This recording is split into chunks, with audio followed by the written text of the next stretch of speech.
നമ്മുടെ സംസ്ഥാനത്ത് കോവിഡ് വ്യാപനം പ്രത്യേക രീതിയിൽ തുടരുകയാണ്.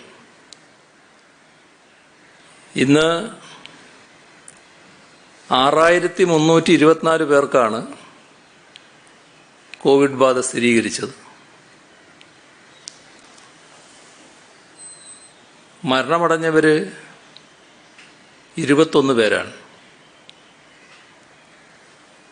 45,919 പേർ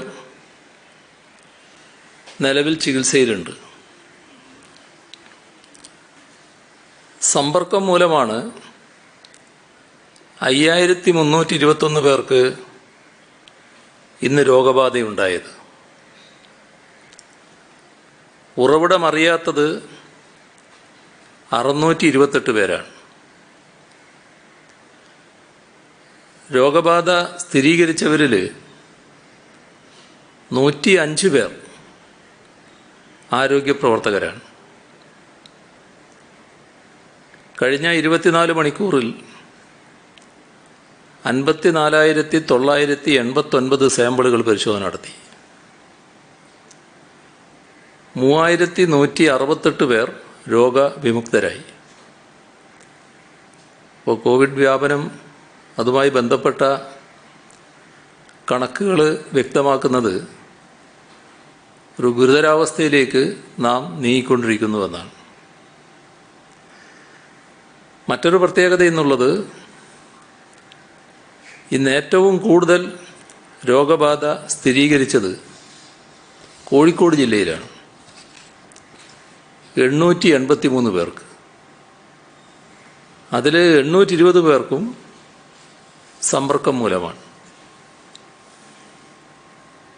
തിരുവനന്തപുരത്ത് വ്യാപനം മാറ്റമില്ലാതെ തുടരുകയാണ്. ഇന്ന് 875 പേർക്ക് രോഗബാധയുണ്ടായി. പോസിറ്റീവാകുന്നവരിൽ ഉറവിടം വ്യക്തമല്ലാത്ത 100 മേൽ ആളുകൾ ഓരോ ദിവസവും ഉണ്ട്. ഇന്നലെ മാത്രം 60 വയസ്സിന് മുകളിൽ പ്രായമുള്ള 118 പേർക്കാണ് കോവിഡ് ബാധിച്ചത്. 15 വയസ്സിന് താഴെ പ്രായമുള്ള 78 കുട്ടികൾക്കും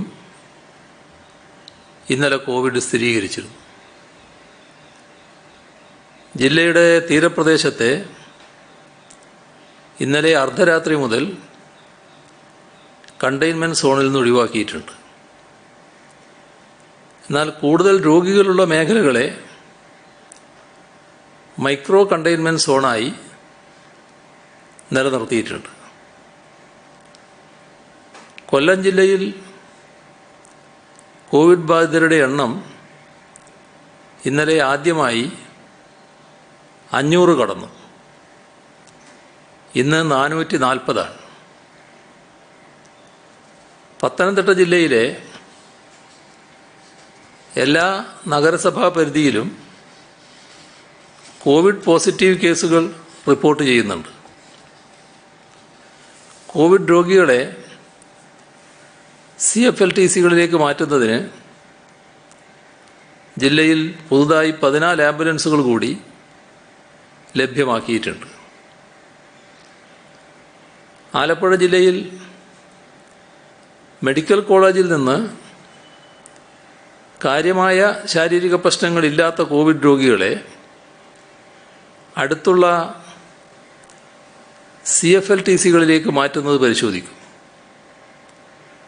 ഇത്തരത്തിൽ ബെഡുകൾ ഒഴിച്ചിടുന്നതിലൂടെ അടിയന്തര പരിചരണം ആവശ്യമുള്ള കോവിഡ് രോഗികളെ പുറത്തുനിന്ന് എത്തിച്ചാൽ അഡ്മിറ്റ് ചെയ്യാൻ സാധിക്കും. കോട്ടയം ജില്ലയിൽ മെഡിക്കൽ കോളേജിന് പുറമെ പ്രധാന സർക്കാർ ആശുപത്രികളിൽ കോവിഡ് രോഗികളുടെ ചികിത്സക്കായി 45 വെന്റിലേറ്ററുകൾ സജ്ജമാക്കിയിട്ടുണ്ട്. ഓക്സിജൻ സപ്ലൈ സംവിധാനമുള്ള സെമി ICU സംവിധാനം ഉൾപ്പെടെ 200ഓളം ICU കിടക്കകളും തയ്യാറായിട്ടുണ്ട്. ബുധനാഴ്ച രോഗം സ്ഥിരീകരിക്കപ്പെട്ട 262 പേരിൽ 30 പേർ 16 വയസ്സിൽ താഴെയുള്ളവരാണ്. എറണാകുളം ജില്ലയിൽ പ്രതിദിന സ്ഥിരീകരണത്തിൽ വലിയ വർധനവാണ് കഴിഞ്ഞ ദിവസങ്ങളിലുണ്ടായത്. മലപ്പുറം ജില്ലയിലെ സ്ഥിതി ഗുരുതരമായി തുടരുകയാണ്. ഇന്ന് 763 പേർക്കാണ് രോഗം സ്ഥിരീകരിച്ചത്. അതിൽ 13 പേർ മാത്രമാണ് പുറത്തുനിന്ന് വന്നത്. 707 പേർ സമ്പർക്കം മൂലമാണ്. കണ്ണൂർ ജില്ലയിൽ കോവിഡ് പോസിറ്റീവ് രോഗികളുടെ ഹോം ഐസൊലേഷന് മികച്ച പ്രതികരണമാണ് ലഭിക്കുന്നത്. ആക്റ്റീവ് പോസിറ്റീവ് കേസുകളിൽ 1966 പേർ വീടുകളിലാണ് ചികിത്സയിൽ കഴിയുന്നത്. ബാക്കി 929 പേരാണ് വിവിധ ആശുപത്രികളിലും CFLTCകളിലുമായി ചികിത്സയിലുള്ളത്. കാസർഗോഡ് ജില്ലയിൽ ഈ മാസം 1 മുതൽ 23 വരെയായി 3705 പേർക്കാണ് രോഗം സ്ഥിരീകരിച്ചത്. ഇതുവരെ രോഗം സ്ഥിരീകരിച്ചവരുടെ 41.87%. ജില്ലയിലെ റേഷൻ കടകളുടെ പ്രവർത്തനം, ഇതിൻ്റെ സമയം ഒക്ടോബർ 1 മുതൽ രാവിലെ 9 മണി മുതൽ ഉച്ചക്ക് 1 മണി വരെ, ഉച്ചയ്ക്ക് ശേഷം 3 മണി മുതൽ വൈകുന്നേരം 7 മണി വരെയുമാക്കും. ഇന്ന് കോവിഡ് പരിശോധനയ്ക്ക് പേരും മേൽവിലാസവും വ്യാജമായി നൽകിയതിന് KSU സംസ്ഥാന അധ്യക്ഷൻ KM അഭിജിത്തിനെതിരെ പോത്തൻകോട് പോലീസ് FIR രജിസ്റ്റർ ചെയ്തു. ഇന്ത്യൻ ശിക്ഷാ നിയമം 419 വകുപ്പ്, Kerala epidemic disease ordinance 2020 42B, 42A, 5 എന്നിവ പ്രകാരമാണ് കേസെടുത്തത്. പോത്തൻകോട് പഞ്ചായത്ത് പ്രസിഡന്റിൻ്റെ പരാതിയിലാണ് കേസ് രജിസ്റ്റർ ചെയ്തത്. സംഭവത്തെക്കുറിച്ച് പോത്തൻകോട് SIയുടെ നേതൃത്വത്തിലുള്ള സംഘം അന്വേഷണം തുടങ്ങിയിട്ടുണ്ട്. സംസ്ഥാനത്ത് കോവിഡ് പ്രോട്ടോകോൾ ലംഘിച്ച് നടത്തുന്ന സമരങ്ങളെക്കുറിച്ച് ആവർത്തിച്ച് സൂചിപ്പിച്ചിട്ടുള്ളതാണ്. അത്തരം സമരങ്ങൾക്ക് നേതൃത്വം നൽകുന്ന നേതാവാണ് നിരുത്തരവാദപരമായി പെരുമാറിയെന്ന ആക്ഷേപത്തിനിരയായിരിക്കുന്നത്. പ്രതിപക്ഷത്തെ മുതിർന്ന നേതാക്കളോടൊപ്പം ഇദ്ദേഹം പല പരിപാടികളിലും പങ്കെടുത്തിട്ടുമുണ്ട്.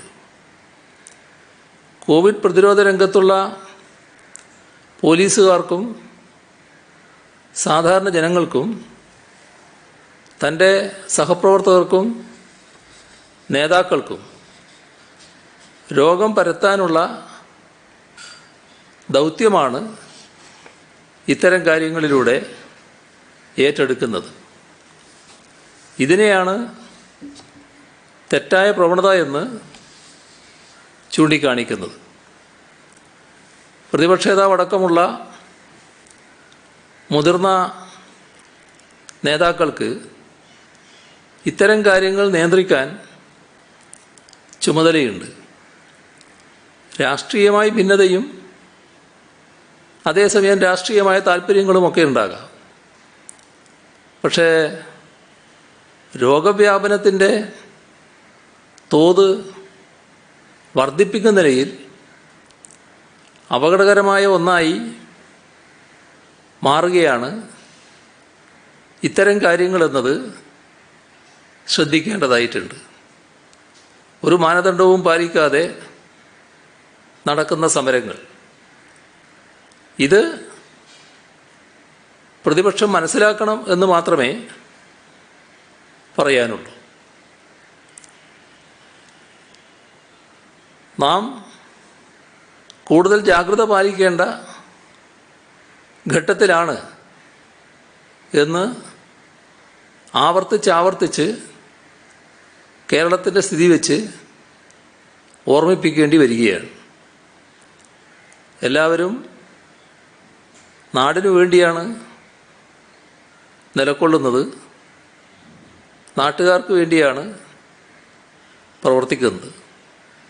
അത്തരം പ്രസ്ഥാനങ്ങളും സംഘടനകളും രോഗവ്യാപനം കൂടാതിരിക്കാൻ കൂടുതൽ ജാഗ്രത കാണിക്കണമെന്നാണ് പൊതുവെ അഭ്യർത്ഥിക്കാനുള്ളത്. നേരത്തെ സർക്കാർ പ്രഖ്യാപിച്ച 100 ദിന കർമ്മ പരിപാടിയിൽ പെട്ട ഓരോ കാര്യവും സർക്കാർ നടപ്പാക്കി വരികയാണ്.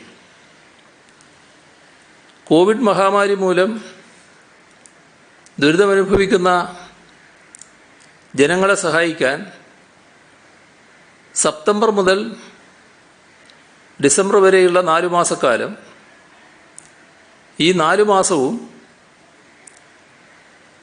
റേഷൻ കാർഡ് ഉടമകൾക്ക്, മുഴുവൻ റേഷൻ കാർഡ് ഉടമകൾക്കും ഭക്ഷ്യക്കിറ്റുകൾ സൗജന്യമായി വിതരണം ചെയ്യുമെന്നൊരു വാഗ്ദാനം നൽകിയിരുന്നു. അതിൽ ആ പ്രഖ്യാപിച്ച കിറ്റ് വിതരണത്തിന് ഇന്ന് തുടക്കം കുറിക്കാനായി. 88,42,000 കുടുംബങ്ങൾക്കാണ് ഇതിൻ്റെ ആശ്വാസം ലഭിക്കുക. കോവിഡ് പ്രതിസന്ധി കാലത്ത് ഒരാളും പട്ടിണി കിടക്കരുതെന്ന ഉറച്ച തീരുമാനം സർക്കാർ എടുത്തിട്ടുണ്ടെന്ന് നേരത്തെ തന്നെ വ്യക്തമാക്കിയതാണ്. അതിൻ്റെ ഭാഗമായി നേരത്തെ സ്വീകരിച്ച നടപടികളുണ്ട്. അതിൻ്റെ തുടർച്ചയായി തന്നെയാണ് ഭക്ഷ്യക്കിറ്റുകൾ വിതരണം ചെയ്യുന്നത്. കോവിഡിൻ്റെ ആദ്യഘട്ടത്തിലും ഓണക്കാലത്തും ഇതുപോലെ സൗജന്യമായി ഭക്ഷ്യക്കിറ്റ് വിതരണം നടത്തിയിരുന്നു. ലോക്ക്ഡൗൺ കാലത്ത് ഭക്ഷ്യക്ഷാമം ഉണ്ടാകാതിരിക്കാനും ഓണം എല്ലാവർക്കും ആഘോഷിക്കാനും ലക്ഷ്യമിട്ടാണ് അന്ന് 88 ലക്ഷത്തോളം റേഷൻ കാർഡ് ഉടമകൾക്കും 26 ലക്ഷം വിദ്യാർത്ഥികൾക്കും 1 ലക്ഷത്തോളം മത്സ്യത്തൊഴിലാളികൾക്കും 1.5 ലക്ഷത്തോളം പട്ടികവർഗ കുടുംബങ്ങൾക്കും സൗജന്യ ഭക്ഷ്യക്കിറ്റ് നൽകിയത്. കോവിഡ് സൃഷ്ടിച്ച പ്രതിസന്ധി തുടരുന്ന സാഹചര്യത്തിലാണ് എല്ലാ കുടുംബങ്ങൾക്കും 4 മാസത്തേക്ക് കൂടി ഭക്ഷ്യക്കിറ്റ് വിതരണം ചെയ്യുന്നത്. കടല, പഞ്ചസാര, ആട്ട, വെളിച്ചെണ്ണ എന്നിവ ഉൾപ്പെടെ 8 ഇനം അവശ്യ വസ്തുക്കൾ ഉൾപ്പെടുന്നതാണ് സപ്ലൈകോ തയ്യാറാക്കുന്ന ഈ ഭക്ഷ്യക്കിറ്റ്. ഇതിനൊപ്പം അരിയും മറ്റ് നിത്യോപയോഗ സാധനങ്ങളും കുറഞ്ഞ വിലയിൽ സപ്ലൈകോ, കൺസ്യൂമർ ഫെഡ്, ഹോർട്ടികോർപ്പ് എന്നീ സ്ഥാപനങ്ങൾ വിതരണം ചെയ്യുന്നുണ്ട്. റേഷൻ കടകളിലൂടെ പതിവ് പോലെ സൗജന്യ നിരക്കിലുള്ള റേഷനും നൽകി വരുന്നുണ്ട്. ലോക്ക്ഡൗൺ കാലത്ത് 86 ലക്ഷം കുടുംബങ്ങൾക്ക് ഭക്ഷ്യക്കിറ്റ് സൗജന്യമായി ലഭ്യമാക്കുന്നതിന് സംസ്ഥാന ഖജനാവിൽ നിന്ന് 1000 കോടിയോളം രൂപ ചെലവഴിച്ചിട്ടുണ്ട്. കേന്ദ്ര സർക്കാർ പ്രത്യേകം വാഗ്ദാനം ചെയ്ത ധാന്യത്തിന് പുറമെയാണിത്. പൊതുവിതരണ രംഗത്ത് 4 വർഷം കൊണ്ട് സർക്കാർ അഭിമാനകരമായ നേട്ടമാണ് ഉണ്ടാക്കിയത്. ഈ രംഗത്ത് വാഗ്ദാനം ചെയ്ത മുഴുവൻ കാര്യങ്ങളും നടപ്പാക്കി. മാത്രമല്ല, പ്രകടന പത്രികയിൽ പറയാത്ത പുതിയ പല ജനകീയ പദ്ധതികൾക്കും തുടക്കം കുറിക്കാനും കഴിഞ്ഞു. മുൻകാലത്തെ അപേക്ഷിച്ച് റേഷൻ പൊതുവിതരണ രംഗം പാടെ മാറിയിരിക്കുകയാണ്. അഴിമതി അവസാനിപ്പിച്ചു. എല്ലാം സുതാര്യമായി നടക്കുന്നു. ജനങ്ങൾക്ക് പരാതിയില്ല. ദേശീയ ഭക്ഷ്യഭദ്രതാ നിയമം 2013 നടപ്പിലാക്കിയെങ്കിലും കേരളത്തിൽ നടപ്പാക്കിയത് ഈ സർക്കാർ വന്ന ശേഷമാണ്. ഇതിൻ്റെ ഭാഗമായി വാതിൽപ്പടി വിതരണം ആരംഭിച്ചു.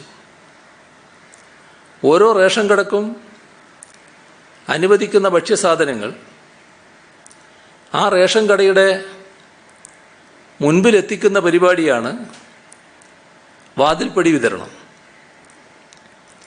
വലിയൊരളവിൽ അഴിമതിയും ക്രമക്കേടും ഇതോടെ തന്നെ ഇല്ലാതായി. ആധാർ അധിഷ്ഠിതമായി ഇ-പോസ് മെഷീൻ വഴിയാണ് ഇപ്പോൾ റേഷൻ വിതരണം. മുഴുവൻ റേഷൻ കടകളും ഇതിനു വേണ്ടി കമ്പ്യൂട്ടറൈസ് ചെയ്തു. റേഷൻ കടകളിൽ ഭക്ഷ്യസാധനങ്ങൾ എത്തുന്ന വിവരവും റേഷൻ വാങ്ങിയാൽ അത് സംബന്ധിച്ച വിവരവും തത്സമയം ഉപഭോക്താക്കളുടെ മൊബൈൽ ഫോണിൽ സന്ദേശമായി നൽകുന്നുണ്ട്. ജനങ്ങളെ സംബന്ധിച്ച് ഏറ്റവും പ്രധാന മാറ്റം ഗുണമേന്മയുള്ള അരിയും മറ്റ് ഭക്ഷ്യസാധനങ്ങളുമാണ് റേഷൻ കടകളിലൂടെ ലഭിക്കുന്നത് എന്നതാണ്. മുൻകാലത്ത് റേഷൻ കടകളിൽ നിന്ന് അകന്നുപോയ ജനങ്ങൾ ഇതോടെ റേഷൻ കടകളിലേക്ക് തിരിച്ചെത്തി. പാവപ്പെട്ടവർ മാത്രമല്ല, ഇടത്തരക്കാരും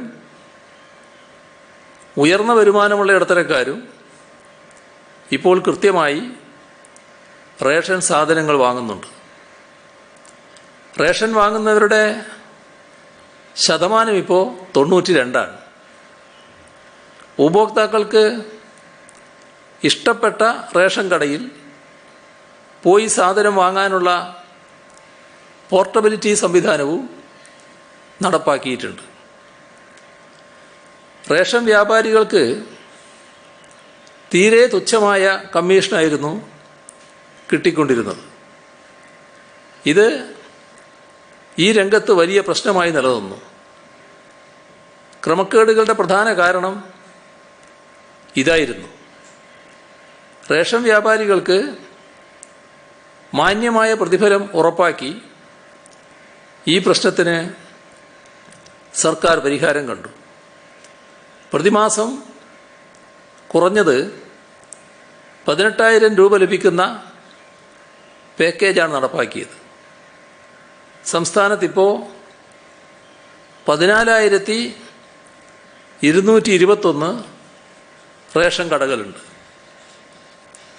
ഈ സർക്കാർ വരുമ്പോൾ റേഷൻ കാർഡ് വിതരണം മുടങ്ങി കിടക്കുകയായിരുന്നു. കാർഡ് ഉടമകളുടെ വിവരങ്ങൾ ഡിജിറ്റൈസ് ചെയ്തുകൊണ്ട് കാർഡ് വിതരണം പൂർത്തിയാക്കി. വീട്ടു നമ്പർ ഇല്ലാത്തവർക്കും വീടില്ലാത്തവർക്കും കാർഡ് നൽകാൻ തീരുമാനിച്ചു. റേഷൻ കാർഡിന് ഓൺലൈനായി അപേക്ഷ നൽകാം. അക്ഷയ സെൻറ്റർ വഴി അപേക്ഷിക്കുന്നവർക്ക് 24 മണിക്കൂറിനകം കാർഡ് നൽകണമെന്നാണ് തീരുമാനം. ഇപ്പോൾ സംസ്ഥാനത്ത് 88,42,000 കാർഡ് ഉടമകളാണുള്ളത്. 8,22,000 കാർഡുകൾ ഈ സർക്കാർ പുതുതായി വിതരണം ചെയ്തു. ഭക്ഷ്യഭദ്രതാ നിയമം അനുശാസിക്കുന്ന രീതിയിൽ പരാതി പരിഹാരത്തിന് സംസ്ഥാന ഭക്ഷ്യ കമ്മീഷൻ നിയോഗിച്ചു. ഇതിൻ്റെ ഭാഗമായി എല്ലാ ജില്ലകളിലും പരാതി പരിഹാര ഓഫീസർമാരായി അഡീഷണൽ ജില്ലാ മജിസ്ട്രേറ്റുമാരെ നിയമിച്ചു. സുതാര്യതാ പോർട്ടൽ വഴി പരാതികൾ ഓൺലൈനായി സമർപ്പിച്ച് പരിഹാരം തേടാൻ കഴിയും. പൊതുവിപണിയിൽ വില നിയന്ത്രിച്ചു നിർത്തുന്നതിന് മുൻ സർക്കാരുകളേക്കാൾ ഉയർന്ന വിഹിതമാണ് സപ്ലൈകോക്ക് അനുവദിക്കുന്നത്. ആദ്യത്തെ 3 വർഷങ്ങളിൽ 200 കോടി രൂപ വീതവും 2019-20 150 കോടി രൂപയുമാണ് വിപണി ഇടപെടൽ നൽകിയത്. പൊതുവിപണിയേക്കാൾ 60% വരെ വിലക്കുറവിലാണ് 14 ഇനം അവശ്യ സാധനങ്ങൾ സപ്ലൈകോ വിതരണം ചെയ്യുന്നത്. പ്രകടന പത്രികയിൽ വാഗ്ദാനം ചെയ്തതനുസരിച്ച് ഈ സാധനങ്ങളുടെ വില വർദ്ധിച്ചിട്ടേയില്ല. ഉദാഹരണത്തിന് ചെറുപയറിന് കിലോഗ്രാമിന് 2016 74 രൂപയാണ് ഇപ്പോഴും വില. എല്ലാ പഞ്ചായത്തുകളിലും സപ്ലൈകോയുടെ ഒരു യൂണിറ്റെങ്കിലും ഉണ്ടെന്ന് ഉറപ്പുവരുത്താൻ സർക്കാർ തീരുമാനിച്ചിട്ടുണ്ട്. മാവേലി ഉൽപ്പന്നങ്ങൾ റേഷൻ കടകൾ വഴിയും വിതരണം ചെയ്യും. സപ്ലൈകോ വിൽപ്പനശാലകളിൽ നിന്നും വീടുകളിൽ സാധനങ്ങൾ ലഭ്യമാക്കുന്ന പരിപാടിയും ആരംഭിക്കാൻ ഉദ്ദേശിക്കുന്നു. ഇതിനുള്ള ഓർഡറുകൾ ഓൺലൈനായി സ്വീകരിക്കും. മുൻഗണനാ വിഭാഗത്തിനുള്ള ഗോതമ്പ് വിഹിതം ആട്ടയാക്കി വിതരണം ചെയ്യാൻ ആലോചിച്ചിട്ടുണ്ട്. സപ്ലൈകോയുടെ മെഡിക്കൽ സ്റ്റോറുകൾ കൂടുതൽ ആരംഭിക്കും. ഗൃഹോപകരണങ്ങൾക്ക് പ്രത്യേക വിൽപ്പനശാലകൾ തുറക്കാനും സപ്ലൈകോ തീരുമാനിച്ചിട്ടുണ്ട്. ഇതോടൊപ്പം കിടപ്പാടമില്ലാത്ത പാവങ്ങൾക്ക് അടച്ചുറപ്പുള്ള വീടൊരുക്കുന്ന ലൈഫ് പദ്ധതിയുടെ ലക്ഷ്യം പൂർത്തിയാക്കുന്നതിനുള്ള പ്രധാന ചുവടുവെപ്പ് ഇന്ന് നടത്തിയിരിക്കുകയാണ്. സംസ്ഥാനത്തെ 14 ജില്ലകളിലായി പണിയുന്ന 29 ഭവന സമുച്ചയങ്ങളുടെ നിർമ്മാണ ഉദ്ഘാടനം ഇന്ന് നിർവഹിച്ചു. 29 ഭവന സമുച്ചയങ്ങളിലായി 1285 കുടുംബങ്ങൾക്കാണ് വീട് ലഭിക്കുക. മൊത്തം 181 കോടി 22 ലക്ഷം രൂപയാണ് ഈ സമുച്ചയങ്ങൾക്ക് ചെലവ് വരിക. ഒരു വർഷം കൊണ്ട് ഇത് പൂർത്തിയാക്കാൻ കഴിയും. ലൈഫിൻ്റെ 3ാം ഘട്ടമായാണ് ഭൂമിയോ വീടോ ഇല്ലാത്തവർക്ക് ഭവന സമുച്ചയങ്ങളിൽ പാർപ്പിടം നൽകുന്നത്. സ്ഥലം വാങ്ങി വീട് വെച്ച് കൊടുക്കാൻ സാധ്യതയുള്ള സ്ഥലങ്ങളിൽ അത് ചെയ്യാനും തീരുമാനിച്ചിട്ടുണ്ട്. 1,35,769 ഗുണഭോക്താക്കളാണ് ഈ വിഭാഗത്തിലുള്ളത്. ഭവന സമുച്ചയങ്ങൾക്ക് 300ഓളം സ്ഥലങ്ങൾ കണ്ടെത്തുകയും 101 എണ്ണം നിർമ്മിക്കാൻ തീരുമാനിക്കുകയും ചെയ്തിട്ടുണ്ട്. ഇതിൽ 12 സമുച്ചയങ്ങളുടെ പ്രവൃത്തി പുരോഗമിക്കുകയാണ്. 101 സമുച്ചയങ്ങളും 1 വർഷത്തിനകം പൂർത്തിയാകും. ഭവന നിർമ്മാണ രംഗത്ത് സ്വതന്ത്ര ഇന്ത്യയിൽ നടന്ന ഏറ്റവും വലിയ ഇടപെടലാണ് കേരളത്തിൻ്റെ ലൈഫ്. തലചായ്ക്കാനിടമില്ലാത്ത ഒരു കുടുംബവും കേരളത്തിലുണ്ടാകരുത് എന്ന ദൃഢനിശ്ചയത്തിലാണ് ഈ പദ്ധതി സർക്കാർ ആവിഷ്കരിച്ചത്. ഇതിനകം തന്നെ 2,26,518 വീടുകൾ പൂർത്തിയാക്കി. 1.5 ലക്ഷത്തോളം പേർക്കുള്ള വീടുകളുടെ നിർമ്മാണം വിവിധ ഘട്ടങ്ങളിൽ പുരോഗമിക്കുകയാണ്. സഹകരണ വകുപ്പ് കെയർ ഹോം പദ്ധതിയിലൂടെ 2000-ലേറെ വീടുകൾ നിർമ്മിച്ചു, കൈമാറുകയും ചെയ്തു.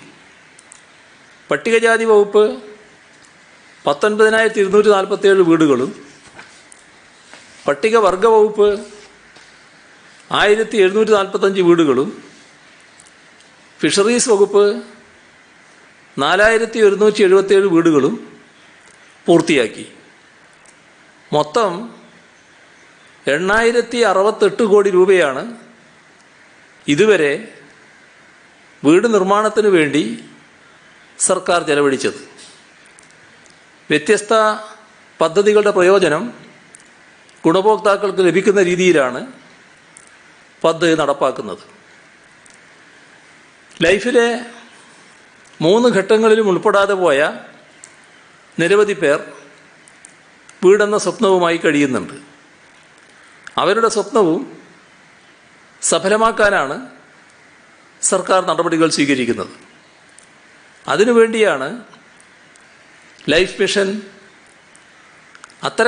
അത്തരക്കാർക്ക് വീണ്ടും അപേക്ഷ നൽകാനുള്ള അവസരമൊരുക്കിയത്. തികച്ചും സുതാര്യമായ പ്രക്രിയയിലൂടെ ഗുണഭോക്തൃ പട്ടികയുണ്ടാക്കി അർഹരായ മുഴുവൻ പേർക്കും സർക്കാർ വീട് ലഭ്യമാക്കും. വീടില്ലാത്തവർക്ക് വീടും മെച്ചപ്പെട്ട ജീവിത സാഹചര്യവും ഒരുക്കാൻ സർക്കാർ ആത്മാർത്ഥമായി നടത്തിയ പ്രവർത്തനങ്ങളുടെ ഫലമാണ് ഇവിടെ വിവരിച്ചത്. അധസ്ഥിതരുടെ ക്ഷേമത്തിന് വേണ്ടി സർക്കാർ നടപ്പാക്കുന്ന പരിപാടികളുടെ നേട്ടങ്ങളെ ഇകഴ്ത്തിക്കാണിക്കാനും കരിവാരി തേക്കാനും ചിലർ രംഗത്തുണ്ട് എന്നത് വിസ്മരിക്കുന്നില്ല. ജനങ്ങൾക്ക് വേണ്ടി ചെയ്യുന്ന കാര്യങ്ങൾ അടിസ്ഥാനരഹിതമായ ആരോപണങ്ങളോ അപവാദ പ്രചരണമോ കാരണം സർക്കാർ ഉപേക്ഷിക്കില്ല എന്നാണ് വ്യക്തമാക്കാനുള്ളത്.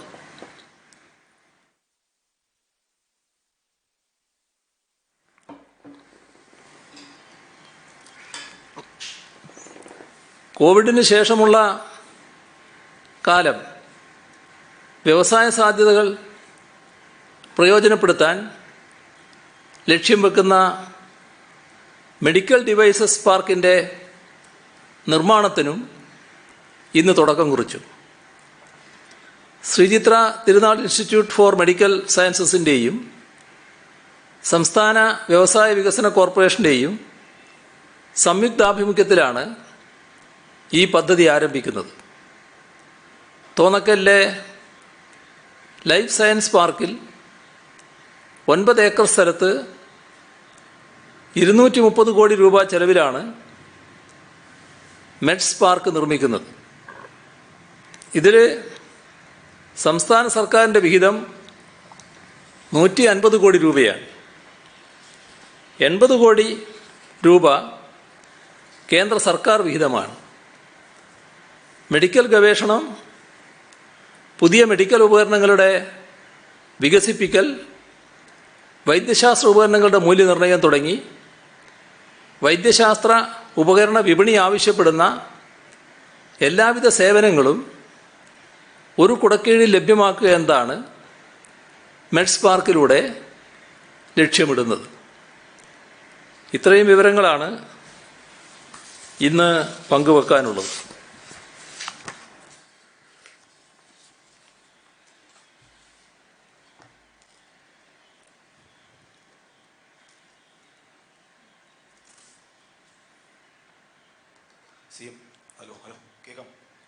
കേൾക്കാം. ഇപ്പോഴത്തെ സാഹചര്യത്തിൽ ഈ കോവിഡ് വളരെ വളരെ വലുതായിട്ട് വരികയാണ് സംസ്ഥാനത്ത്. ഇനിയിപ്പോൾ സർക്കാരിന്റെ നിലപാട് ഏത് തരത്തിലായിരിക്കും? ഇനിയിപ്പോൾ സാധാരണ പോലെ മുന്നോട്ട് പോകാൻ കഴിയുമോ? കൂടുതൽ നിയന്ത്രണങ്ങൾ വരേണ്ട ഒരു സാഹചര്യമല്ലേ? പിന്നെ മാത്രമല്ല, ഇത് നേരത്തെ തന്നെ ടെസ്റ്റുകളുടെ എണ്ണം കൂട്ടിയിരുന്നെങ്കിൽ ഇത്തരം വ്യാപനത്തിലേക്ക് പോകില്ല എന്നാണ് പ്രതിപക്ഷ നേതാക്കൾ ഇപ്പോഴും ആവർത്തിക്കുന്നത്. പിന്നെ ഒരു കാര്യം കൂടി പ്രതിപക്ഷ നേതാവ് പറഞ്ഞു, ഈ പ്രതിപക്ഷം സമരം നടത്തിയത് കൊണ്ടല്ല മന്ത്രിമാർക്ക് രോഗം വന്നത്. എന്താണ് ഇക്കാര്യത്തിൽ സിഎമ്മിന്റെ മറുപടി? ഇതൊക്കെ ഏതിനെയും പ്രത്യേക കണ്ണോടുകൂടി കാണുന്നതിൻ്റെ ഭാഗമായിട്ട് മാത്രമുള്ള വാദഗതികളാണ്. ഇവിടെ നാം കാണേണ്ടത്, പ്രതിപക്ഷ നേതാവ് പറഞ്ഞതിനെക്കുറിച്ചാണ് ഞാൻ ആദ്യം പറയുന്നത്. നമ്മുടെ നാട്ടിൽ കോവിഡ് വ്യാപനം നടന്നുകൊണ്ടിരിക്കുന്നു. നേരത്തെ ഉള്ളതിൽ നിന്ന് ക്രമാനുഗതമായിട്ടാണ് വ്യാപനം വരുന്നത്. അപ്പോൾ ആ വ്യാപനം വരാതിരിക്കാനുള്ള ജാഗ്രതയും കരുതലുമാണ് നാം പൊതുവെ സ്വീകരിക്കേണ്ടത്. ഇതാണ് സർക്കാർ എല്ലാ ഘട്ടത്തിലും ഓർമ്മിപ്പിച്ചിട്ടുള്ളത്. പക്ഷേ വലിയ കൂട്ടം സംഘം ചേർന്ന് ഒരു അകലവും പാലിക്കാതെ തൊട്ടുരുമ്മി ഒരു സംഘർഷഭരിതമായ രീതിയിൽ നീങ്ങുമ്പോൾ അതുണ്ടാക്കുന്ന പ്രശ്നങ്ങളില്ലേ? അവിടെ ശാരീരിക അകലത്തിൻ്റെ പ്രശ്നം വരുന്നില്ലല്ലോ. ഇത് ഈ കൂട്ടത്തിൽ ഏതെങ്കിലും ഒരാൾക്ക് രോഗബാധയുണ്ടെങ്കിൽ മറ്റുള്ളവർക്കെല്ലാം പകരാനത് ഇടയാക്കുകയില്ലേ? അതൊഴിവാക്കുക എന്നല്ലേ ഏറ്റവും പ്രധാനം. ഞങ്ങളിതിനെക്കുറിച്ച് പറഞ്ഞത് ഇത്തരത്തിലുള്ള ഏതെങ്കിലും പ്രക്ഷോഭം നടന്നുകൂടാ എന്ന താല്പര്യത്തിലല്ല. നമ്മുടെ സംസ്ഥാനത്തിൻ്റെ പ്രത്യേക സാഹചര്യം വെച്ച് അതിൽ നിന്ന് നല്ല ജാഗ്രത പാലിക്കാൻ ഒരു അനുഭവ പാഠം എന്ന നിലക്ക് നമ്മൾ ഉൾക്കൊള്ളണ്ടേ? അതൊരു ഘട്ടത്തിലും ഉണ്ടായില്ലല്ലോ. ആ ഉണ്ടാകാത്തതിനെയാണ് പലപ്പോഴും പരാമർശിച്ചത്. പക്ഷേ വീണ്ടും വീണ്ടും വാശിയോടെ അത് ആവർത്തിക്കുന്നതാണ് കണ്ടത്. ഇവിടെ വ്യാപനമുണ്ടായതിനെക്കുറിച്ച് നിങ്ങൾ പറഞ്ഞു. വ്യാപനമുണ്ടായത് നമ്മുടെ രാജ്യത്തിൻ്റെ മൊത്തം സാഹചര്യം എടുത്താൽ നമ്മുടെ കേരളത്തിൽ വലിയ തോതിൽ വ്യാപനം ഉണ്ടാകേണ്ടതായിരുന്നു നേരത്തെ തന്നെ. പക്ഷേ നാം പൊതുവിൽ കാണിച്ച ജാഗ്രതയുണ്ട്. നമ്മുടെ സമൂഹവും നാടും നാട്ടുകാരും എല്ലാം കാണിച്ച ജാഗ്രതയുണ്ട്. അതിൻ്റെ ഭാഗമായി വല്ലാതെ പെരുകുന്ന അവസ്ഥയുണ്ടായില്ല. ഇപ്പം നമ്മുടെ രാജ്യത്തിൻ്റെ അവസ്ഥ എന്താ? രാജ്യത്തിൻ്റെ അവസ്ഥ വലിയ തോതിൽ രോഗം വ്യാപിച്ച ഒട്ടേറെ കേന്ദ്രങ്ങളുണ്ട്. അതിതീവ്രമായി രോഗം വ്യാപിച്ച സ്ഥലങ്ങൾ. അത്തരം സ്ഥലങ്ങളിൽ നിന്ന് നമ്മുടെ പ്രദേശങ്ങളിലേക്ക് ആളുകൾ എത്തുന്നുണ്ട്. സ്വാഭാവികമായിട്ട് അവർ വരും. അപ്പോൾ അവർ ചിലരെങ്കിലും ഈ രോഗവും കൂടെ കൊണ്ടുവരുന്നുണ്ട്. പല മാർഗത്തിലൂടെ അവരെത്തുന്നുണ്ട്. അതിൻ്റെ ഭാഗമായുള്ള വ്യാപനം ഉണ്ടായിട്ടുണ്ട്. വിദേശത്ത് നിന്ന് വരുന്നവരാകുമ്പോൾ അവർ എയർപോർട്ട് വഴി മാത്രമാണ് വരുന്നത്. എയർപോർട്ട് വഴി വരുമ്പോൾ നമ്മളവർക്ക് കൃത്യമായി നിരീക്ഷണ സംവിധാനങ്ങൾ ഏർപ്പെടുത്തി. അതിൻ്റേതായ മെച്ചവുമുണ്ടായി. അന്ന് ഹോം ക്വാറന്റൈനെ വിമർശിച്ചവരുണ്ടായിരുന്നു. പക്ഷേ നല്ല രീതിയിൽ നമുക്കതിന് തടയിടാൻ കഴിഞ്ഞു എന്നതാണ് അവരിൽ നിന്നുള്ള രോഗവ്യാപനത്തെ തടയിടാൻ കഴിഞ്ഞു എന്നുള്ളതാണ് വസ്തുത. പക്ഷെ രാജ്യത്തിൻ്റെ മറ്റു പല ഭാഗങ്ങളിൽ നിന്നും വരുന്ന നിലയിൽ അത് കൂടുതലായി പോകുന്ന അവസ്ഥയുണ്ടായി. ഇത്തരത്തിൽ കൂടുതൽ ആളുകൾ ഇവിടെ വരുന്നത് കൊണ്ട് തന്നെ നമ്മുടെ നാട്ടിൽ രോഗവ്യാപന സാധ്യത വളരെ കൂടുതലാണ്. എന്നാൽ കഴിഞ്ഞ ദിവസങ്ങളിൽ ഞാൻ പറഞ്ഞ കണക്കുകൾ ഓർമ്മിച്ചാൽ മതി. നമ്മുടെ തൊട്ടുകിടക്കുന്ന സംസ്ഥാനങ്ങളുമായി താരതമ്യപ്പെടുത്തിയാലും രാജ്യത്തെ മറ്റു പല സംസ്ഥാനങ്ങളുമായി താരതമ്യപ്പെടുത്തിയാലും നമുക്ക് നല്ലതുപോലെ പ്രതിരോധിക്കാൻ കഴിഞ്ഞു. അതിൽ നമുക്കൊരു ആശ്വാസം കൊള്ളാൻ പറ്റുമായിരുന്നു. പക്ഷെ ഇപ്പോൾ കഴിഞ്ഞ ഓണാഘോഷവും മറ്റും കഴിഞ്ഞു. നാട്ടിലാകെ വലിയ ഇത്തരത്തിലുള്ള ഒരു കോവിഡ് മാനദണ്ഡങ്ങളും പാലിക്കാതെയുള്ള പ്രക്ഷോഭങ്ങൾ ഉയർത്തിക്കൊണ്ടുവരാനുള്ള ശ്രമം നടക്കുന്നു. അതിൻ്റെയൊക്കെ ഭാഗമായുള്ള വ്യാപനം ശക്തിപ്പെടുകയാണ്. അപ്പോൾ നല്ല ജാഗ്രത നാം പാലിക്കേണ്ടതുണ്ട്, നാം തിരിച്ചു പിടിക്കേണ്ടതുണ്ട്. ഇത് ഏതെങ്കിലും ഒരു കൂട്ടരുടെ വിജയമോ പരാജയമോ ആയിട്ട് കാണണ്ട. നമ്മുടെ നാടിൻ്റെ പ്രശ്നമാണ്, പൊതുവായ പ്രശ്നമാണ്. അത് പരിഹരിക്കുന്നതിന് എല്ലാവരും ഒന്നായി നിന്ന് നല്ല ജാഗ്രതയോടെ മുന്നോട്ട് പോവുക എന്നുള്ളതാണ് ആവശ്യം. അതേ സർക്കാർ ഉദ്ദേശിക്കുന്നുള്ളൂ. മന്ത്രിമാർക്ക് രോഗം ബാധിച്ചു എന്ന് പറയുന്നത്, മന്ത്രിമാരും മനുഷ്യരല്ലേ, സാധാരണഗതിയിൽ ആളുകളുമായിട്ട് ബന്ധപ്പെടുന്നുണ്ടല്ലോ. ആ ബന്ധപ്പെടുന്ന കൂട്ടത്തിൽ ചിലർ രോഗബാധിതരായിട്ടുള്ളവരുണ്ടാവും. അതിൻ്റെ ഭാഗമായി രോഗം ബാധിക്കുമല്ലോ. ഇതാണ് നാം എല്ലാവരുടെ കാര്യത്തിലും കാണേണ്ടത്. അതാണ് എനിക്ക് പറയാനുള്ളത്. ഒരു കാര്യം, അങ്ങ് ഈ റേഷൻ വിതരണ രംഗത്ത് അഴിമതികൾ അവസാനിച്ചു എന്ന് പറഞ്ഞു. വാതിൽപ്പടി വിതരണം വന്നതോടുകൂടിയാണ് അഴിമതികൾ തീർന്നത് എന്ന് പറഞ്ഞു. പക്ഷേ ഈ തിരുവനന്തപുരം ഉൾപ്പെടെയുള്ള ജില്ലകളിൽ, പ്രത്യേകിച്ച് തിരുവനന്തപുരം, തൃശൂർ, പാലക്കാട് ജില്ലകളിൽ വാതിൽപ്പടി വിതരണത്തിന്റെ കരാർ എടുത്തിരിക്കുന്നത് മുൻപ് റേഷൻ സാധനങ്ങൾ കരിഞ്ചന്തയിലേക്ക് കടത്തിയ ഒരു കൂട്ടം ആളുകളാണ്. അത് വർഷങ്ങളായി അവരുടെ കൈവശം തന്നെയാണ് ഉള്ളത്. കഴിഞ്ഞ തവണ മാധ്യമങ്ങളിൽ വാർത്തകൾ വന്നതിന്റെ അടിസ്ഥാനത്തിൽ 1-2 പേരെ ഇടയ്ക്ക് വെച്ച് ഒഴിവാക്കിയതൊഴിച്ചാൽ ഇപ്പോൾ അതിന്റെ ടെൻഡർ നടപടികൾ നടക്കുകയാണ്. ഇപ്പോഴും ബിനാമി പേരുകളിൽ അതേ ആളുകൾ തന്നെയാണ് ഈ രംഗത്ത് പിടിമുറുക്കിയിരിക്കുന്നത്. ഞാൻ മനസ്സിലാക്കിയിട്ടുള്ളത് ഈ സംവിധാനം വരുന്നതോടുകൂടി ഈ പറയുന്ന പ്രശ്നങ്ങൾ പൂർണ്ണമായി പരിഹരിക്കാനാകുമെന്നാണ്. എന്നാൽ ഏതെങ്കിലും തരത്തിൽ ഗവേഷണം നടത്തി പഴയതുപോലെ അഴിമതി പുനഃസ്ഥാപിക്കാനുള്ള ശ്രമമുണ്ടെങ്കിൽ അത് സർക്കാർ ഗൗരവമായി കാണും, കർക്കശമായ നടപടിയുണ്ടാകും. ഒരു തരത്തിലും അഴിമതി തുടരാൻ അനുവദിക്കുന്ന പ്രശ്നമേ ഉണ്ടാവില്ല. താങ്കൾ നേരത്തെ പറഞ്ഞു KSU സംസ്ഥാന പ്രസിഡന്റ് അഭിജിത്ത് വ്യാജ പേരിൽ കോവിഡ് ടെസ്റ്റ് നടത്തി എന്നുള്ളത്. പക്ഷെ ഇന്ന് KSUയുടെ സംസ്ഥാന സെക്രട്ടറി പറഞ്ഞിരിക്കുന്നത് അദ്ദേഹമാണ് അതിനാവശ്യമായ പേര് കൊടുത്തത്, അദ്ദേഹത്തിന്റെ വിലാസമാണ്, ഫോൺ നമ്പറാണെന്ന്. അപ്പൊ ശരിക്കും അദ്ദേഹത്തിന്റെ പേരിൽ കൂടി കേസ് എടുക്കേണ്ടതല്ലേ? മാത്രമല്ല, ഇതൊരു പൊതുപ്രവർത്തകർക്ക് യോജിച്ച രീതിയാണോ? ഇത് ഞാൻ നേരത്തെ പറഞ്ഞു, നമ്മൾ ഇത്തരം കാര്യങ്ങളിൽ സുതാര്യമായി കാര്യങ്ങൾ നടത്തുക എന്നുള്ളതാണ് ഏറ്റവും പ്രധാനം. KSUവിൻ്റെ സംസ്ഥാന പ്രസിഡന്റ് എന്ന് പറഞ്ഞാൽ വിദ്യാർത്ഥി പ്രസ്ഥാനത്തിൻ്റെ ഒരു പ്രധാനപ്പെട്ട വിഭാഗത്തിൻ്റെ സംസ്ഥാന നേതാവെന്നാണ് അർത്ഥം. മാത്രമല്ല, അദ്ദേഹം പല പൊതുപരിപാടികളിലും പങ്കെടുക്കുകയും സമൂഹത്തിൻ്റെ ശ്രദ്ധ പിടിച്ചുപറ്റുകയും ചെയ്തിട്ടുള്ള ആളുമാണ്. അങ്ങനെ വരുമ്പോൾ തന്നിൽ അർപ്പിതമായ ഒരു ഉത്തരവാദിത്വമുണ്ട്. അത് ഒരു തരത്തിലും തെറ്റിദ്ധാരണ ഉണ്ടാക്കാൻ ഇടയില്ലാത്ത രീതിയിൽ കാര്യങ്ങൾ നീക്കുക എന്നുള്ളതാണ്. ഇതുമായി ബന്ധപ്പെട്ട് കേസെടുത്തിട്ടുണ്ട്, അതിൻ്റെ അന്വേഷണങ്ങൾ നടക്കുകയാണ്. ഇതുമായി ബന്ധപ്പെട്ട് അദ്ദേഹത്തെ സഹായിച്ച മറ്റാളുകളുണ്ടെങ്കിൽ സ്വാഭാവികമായും അവരുടെ പേരിലും ഈ അന്വേഷണ ഏജൻസികൾ കാര്യങ്ങൾ അന്വേഷിച്ച് വേണ്ട കാര്യങ്ങൾ തീരുമാനിക്കും. കോവിഡ് അപകടകരമായ സാഹചര്യത്തിലേക്ക് നീങ്ങുമെന്ന വിലയിരുത്തലുകളുടെ അടിസ്ഥാനത്തിലാണ് അമേരിക്കൻ കമ്പനിയുമായി സ്പ്രിംഗ്ലറുമായി സർക്കാർ കരാറിൽ ഏർപ്പെട്ടത്. അപ്പോൾ ഇന്ന് സ്പ്രിംഗ്ലറിന്റെ കരാർ കാലാവധി അവസാനിക്കുകയാണ്. എന്താകും ഇനി സ്പ്രിംഗ്ലറുമായുള്ള സഹകരണം? ഒപ്പം ഇതുവരെ സ്പ്രിംഗ്ലർ എന്ത് സേവനമാണ് ജനങ്ങൾക്ക് നൽകിയത്? അല്ല, സ്പ്രിംഗ്ലറുമായിട്ടുള്ള കാലാവധിക്ക് ഒരു പ്രത്യേക നിശ്ചിത സമയം തന്നെ പറഞ്ഞിരുന്നു.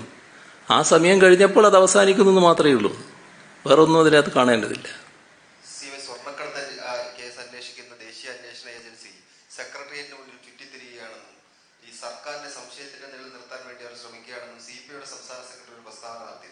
CM അങ്ങനെ കരുതുന്നുണ്ടോ? സർക്കാരിന്റെ സംശയത്തിന്റെ നിലയിൽ നിർത്താൻ വേണ്ടി ഏജൻസി ശ്രമിക്കുന്നു എന്ന് കരുതുന്നുണ്ടോ? ഇവിടെ പല കാര്യങ്ങളിലും അവർക്ക് ഇവിടെ കേന്ദ്രമാക്കിക്കൊണ്ട് അന്വേഷിക്കേണ്ടതായിട്ടുണ്ട്. പല ആൾക്കാരും തിരുവനന്തപുരത്താണല്ലോ ഇതുമായി ബന്ധപ്പെട്ടുള്ളത്. അതിൻ്റെ ഭാഗമായിട്ടായിരിക്കാം അത് എന്നാണ് ഞാൻ കാണുന്നത്. കഴിഞ്ഞ ദിവസം നടത്തിയ ഒരു പ്രസ്താവന, ഈ തിരുക്കേഷുമായി ബന്ധപ്പെട്ട് നടത്തിയ പ്രസ്താവന ഖേദകരമാണെന്ന് കാന്തപുരത്തിന്റെ അധ്യക്ഷതയിൽ ചേർന്ന കേരള മുസ്ലിം ജമാഅത്ത് യോഗത്തിൽ ഒരു പ്രസ്താവന ഇറങ്ങിയിട്ടുണ്ട്. അത് മതചിഹ്നങ്ങളെ അനാദരിക്കുന്നത് വെല്ലുവിളിയായി കാണുമെന്നാണ് അവരുടെ പ്രസ്താവന പറയുന്നത്. CM എങ്ങനെ പ്രതികരിക്കുന്നത്? തീർച്ചയായും അത് അവരുടെ അഭിപ്രായമാണ്. കാരണം ഒരു വിശ്വാസത്തിന്റെ ഭാഗമായി ചില കാര്യങ്ങൾ വിശ്വാസികൾ കാണുന്നുണ്ടാവും. അത് അവരുടെ വിശ്വാസത്തിന്റെ കാര്യമാണ്. ആ വിശ്വാസം തന്നെ അതേപോലെ എനിക്കും ഉണ്ടായിക്കൊള്ളണമെന്നില്ല. എൻ്റെ അഭിപ്രായം എനിക്കുണ്ട്. ആ അഭിപ്രായമാണ് ഞാൻ നേരത്തെ പറഞ്ഞത്. അതിൽ എൻ്റെ അഭിപ്രായത്തിൽ ഞാൻ ഉറച്ചു നിൽക്കുന്നതാണ് നിങ്ങൾ ചോദിച്ചപ്പോൾ അന്ന് ഞാൻ വ്യക്തമാക്കിയത്. അവിടെ തന്നെ അത് കണ്ടാൽ മതി. അതിൻ്റെ അർത്ഥം അവർക്ക് അങ്ങനെ ഒരു അഭിപ്രായം വെച്ചിരിക്കാൻ പാടില്ല എന്നല്ല. അവരവരുടെ വിശ്വാസത്തിന്റെ ഭാഗമായി ചില കാര്യങ്ങൾ വെച്ചിരിക്കും. അത് സ്വാഭാവികമാണ്. സ്പ്രിംഗ്ലറുമായുള്ള കാലാവധി അവസാനിച്ചു എന്ന് പറഞ്ഞു. ഇനി സഹകരണം തുടരുന്നുണ്ടോ? ഇതുവരെ എന്ത് സേവനമാണ് സ്പ്രിംഗ്ലർ ജനങ്ങൾക്ക് വേണ്ടി നൽകിയിട്ടുള്ളത്?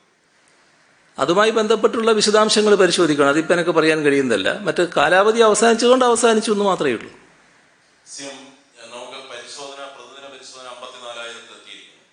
നമ്മൾ മാത്രം നടപ്പാക്കിയ ഒരു പ്രോട്ടോകോളാണ് 10 ദിവസം കഴിയുമ്പോൾ ആന്റിജൻ ടെസ്റ്റ് നടത്തിയതിനു ശേഷം അവർ കോവിഡ് ഉണ്ടോ, കോവിഡ് മുക്തരാണോ എന്ന് കണ്ടുപിടിക്കും. അപ്പൊ ഈ 54,000-നകത്ത് പ്രതിദിന പരിശോധനയിൽ റിപ്പീറ്റ് ടെസ്റ്റ് കൂടെ വരുമോ, അതോ ദിവസം നടത്തുന്ന ഫ്രഷ് ടെസ്റ്റ് ആണോ, പുതിയ സാമ്പിളുകളാണോ? ഏതാണ് 54,000 എന്ന് പറയുന്ന കണക്ക്? അതത് ദിവസത്തെ ടെസ്റ്റും വരും. ചില കാര്യങ്ങൾ റിപ്പീറ്റ് ആയിട്ടുണ്ടാവും. CM ഇന്നലത്തെ ക്യാബിനറ്റ് കെട്ടിട നിർമ്മാണ ചട്ടം ഭേദഗതി ചെയ്യാൻ വേണ്ടി തീരുമാനിച്ചതിന് അനുമതി നൽകി. അത് ഏത് രീതിയിലാണ് ജനങ്ങൾക്ക് ഉപകാരപ്പെട്ട? പ്രത്യേകിച്ച് സുഭിക്ഷ കേരളം പദ്ധതിയൊക്കെ നടപ്പാക്കുന്ന സമയത്ത് അത് എങ്ങനെയാണ് ജനങ്ങൾക്ക് പ്രയോജനപ്പെടുന്നതെന്ന് പറയാമോ? അല്ല, അത് നിങ്ങളെല്ലാവരും റിപ്പോർട്ട് ചെയ്തുകൊണ്ടാണ് ഞാൻ പറയാതിരിക്കുന്നത്. ഈ കേരളത്തിൽ കേരള മുനിസിപ്പാലിറ്റി കെട്ടിട നിർമ്മാണ ചട്ടവും 2019, കേരള പഞ്ചായത്ത് കെട്ടിട നിർമ്മാണ ചട്ടവും അതും 2019 ഭേദഗതി ചെയ്യുന്നതിനുള്ള കരട് നിർദ്ദേശങ്ങളാണ് മന്ത്രിസഭ അംഗീകരിച്ചത്. 2019 അംഗീകരിച്ച ചട്ടങ്ങളിൽ ചിലത് സംബന്ധിച്ച് നിർമ്മാണ മേഖലയിലെ വിവിധ സംഘടനകൾ പരാതി നൽകിയിരുന്നു. ഈ പരാതികൾ പരിശോധിച്ചാണ് മാറ്റങ്ങൾ തീരുമാനിച്ചത്. 18,000 ചതുരശ്ര മീറ്ററിൽ കൂടുതൽ വിസ്തീർണമുള്ള ആശുപത്രികൾ, വിദ്യാഭ്യാസ സ്ഥാപനങ്ങൾ, ഓഫീസ്, ഓഡിറ്റോറിയം തുടങ്ങിയ വിഭാഗങ്ങളിൽ ഉൾപ്പെടുന്ന കെട്ടിടങ്ങൾക്ക് റോഡിൻ്റെ വീതി 10 മീറ്റർ വേണമെന്ന വ്യവസ്ഥ മാറ്റി 8 മീറ്ററായി കുറക്കുന്നതാണ് ഭേദഗതികളിൽ ഒന്ന്. ഫ്ലോർ ഏരിയ റേഷ്യോ കണക്കാക്കുന്നതിന് പഴയ രീതിയിലുള്ള ഫോർമുല തന്നെ ഉപയോഗിക്കാൻ ഈ ഭേദഗതി വ്യവസ്ഥ ചെയ്യുന്നു. നേരത്തെയുള്ള ചട്ടങ്ങൾ പ്രകാരം ഫ്ലോർ ഏരിയ റേഷ്യോ കണക്കാക്കുന്നത് ഫ്ലോർ ഏരിയയുടെ അടിസ്ഥാനത്തിലായിരുന്നു. 2019 വരുത്തിയ ഭേദഗതി പ്രകാരം അത് ബിൽറ്റപ്പ് ഏരിയയുടെ അടിസ്ഥാനത്തിലാക്കി മാറ്റി. ഇത് കാരണം നിർമ്മിക്കാവുന്ന ഫ്ലോർ ഏരിയ കുറഞ്ഞതായി നിർമ്മാണ മേഖലയിലുള്ളവർ പരാതിപ്പെട്ടിരുന്നു. ഇത് ബോധ്യപ്പെട്ടതിൻ്റെ അടിസ്ഥാനത്തിലാണ് പഴയ ഫോർമുല തന്നെ ഉപയോഗിക്കാൻ തീരുമാനിച്ചത്. ഏറെ നാളായി നിലനിന്ന പ്രധാന പ്രശ്നങ്ങളാണ് ഇതോടെ പരിഹരിക്കപ്പെടുന്നത്. ഇതുപോലുള്ള പ്രധാന പ്രശ്നങ്ങൾ പരിശോധിക്കുകയും ആവശ്യമായ ഭേദഗതി കൊണ്ടുവരികയുമാണ് ചെയ്തിട്ടുള്ളത്. സ്പ്രിംഗ്ലറുമായി ബന്ധപ്പെട്ട് തന്നെയാണ് ഒരു കാര്യം. ഈ പ്രതിദിന രോഗികളുടെ എണ്ണം ഇത്രയധികം ഉയരുന്ന ഒരു ഘട്ടത്തിൽ ഇത്തരമൊരു ഏജൻസി തുടരുന്നത് ഉചിതമാവില്ലേ? അത് സർക്കാർ അക്കാര്യം അങ്ങനെ വിലയിരുത്തിയിട്ടുണ്ടോ? അല്ല, ഇപ്പോൾ നമ്മൾ ആ തരത്തിൽ പരിശോധിച്ചിട്ടില്ല. നമുക്കത് ആലോചിക്കാൻ എന്താണ് സ്ഥിതി എന്നുള്ളത്. ഇപ്പോൾ ഉള്ള അവസ്ഥ പറ്റാതിരിക്കുന്നുണ്ടെങ്കിലാണല്ലോ വേറെ ആലോചിക്കേണ്ടത്. ഇപ്പോഴത്തെ സാഹചര്യത്തിൽ ഞാൻ നേരത്തെ ചോദിച്ചതാണ്, എന്തെങ്കിലും നിയന്ത്രണത്തെക്കുറിച്ച് സർക്കാർ ആലോചിക്കുന്നുണ്ടോ? മാത്രമല്ല, ബാങ്കുകളും വാടക ഉൾപ്പെടെയുള്ളവർ ആൾക്കാരിൽ നിന്ന് വാങ്ങുന്നതിൽ സമ്മർദ്ദം ഇപ്പോഴും ചുമത്തുകയാണ് ഈ കോവിഡ് പശ്ചാത്തലത്തിൽ. ഇപ്പോൾ അറിയാമല്ലോ, വ്യാപാരം കൂടുന്ന സാഹചര്യം ഉണ്ടായിട്ട് പോലും ബാങ്കുകൾ നോട്ടീസുകൾ നൽകുന്നു. മൊറട്ടോറിയം സംബന്ധിച്ചുള്ള വിഷയങ്ങളിൽ എന്താണ് സർക്കാരിന്റെ നിലപാട്? എന്തായാലും മൊറട്ടോറിയം സംബന്ധിച്ച് നേരത്തെ തന്നെ സർക്കാർ നിലപാട് വ്യക്തമാക്കിയതാണ്. മൊറട്ടോറിയം കൂടുതൽ ബാധ്യതയായിട്ട് ഈ ഇടപാടുകാരന് വരാൻ പാടില്ല. അതാണ് ഏറ്റവും പ്രധാന പ്രശ്നം. മൊറട്ടോറിയം കാലത്തുള്ള പലിശ ഇളവ് ചെയ്യുക എന്നത് ഏറ്റവും പ്രധാനമാണ്. ഇത് സർക്കാർ തന്നെ അഭിപ്രായപ്പെട്ടിട്ടുള്ള കാര്യമാണ്. അക്കാര്യത്തിൽ കേന്ദ്ര ഗവൺമെൻറ്റാണ് തീരുമാനങ്ങൾ എടുക്കേണ്ടത്. അതിൻ്റെ അങ്ങനെ വന്നാൽ മാത്രമേ ബാങ്കുകളെ കൊണ്ട് തീരുമാനം നടപ്പിലാക്കിക്കാനാവും. അപ്പോൾ അതിൽ ഒരു തരത്തിലുള്ള അവ്യക്തതയും സംസ്ഥാന സർക്കാരിനെ സംബന്ധിച്ചിടത്തോളം ഇല്ല. പിന്നെ കൂടുതൽ വാടകക്കാരുടെ കാര്യത്തിൽ നേരത്തെ അതിനൊരു നിലപാടെടുത്തിരുന്നു. അത് നേരത്തെ ഒന്നും പ്രവർത്തിക്കാതിരുന്ന കാലത്ത് വാടക ഇളവ് കൊടുക്കുക എന്നുള്ളത് നേരത്തെ തന്നെ ഞാൻ വ്യക്തമാക്കിയതാണ് ഇവിടെ. അത് വീണ്ടും ആവർത്തിക്കേണ്ടതായിട്ടില്ല. ഇപ്പോൾ ആ അവസ്ഥയിൽ മാറ്റം വരുന്നുണ്ട്. കുറച്ച് തുറന്നു വരുന്ന അവസ്ഥയാണല്ലോ പൊതുവിലുള്ളത്. അത് തിരിച്ചു പോകണോ എന്നുള്ളതാണ് നിങ്ങൾ ചോദിക്കുന്ന മറ്റൊരു വിഷയം. ഇപ്പോൾ അങ്ങനെ ആലോചിച്ചിട്ടില്ല. ഇപ്പോൾ നല്ല ജാഗ്രത പാലിച്ചുകൊണ്ട് തന്നെ ഇത്തരം കാര്യങ്ങൾ തുറന്നു പോവുക എന്നതാണ് ഇപ്പോൾ കണ്ടിട്ടുള്ള കാര്യം. അതുകൊണ്ട് മറ്റൊരു നിലപാടിലേക്ക് പോകാൻ ഇപ്പോൾ നമ്മൾ ആലോചിച്ചിട്ടില്ല.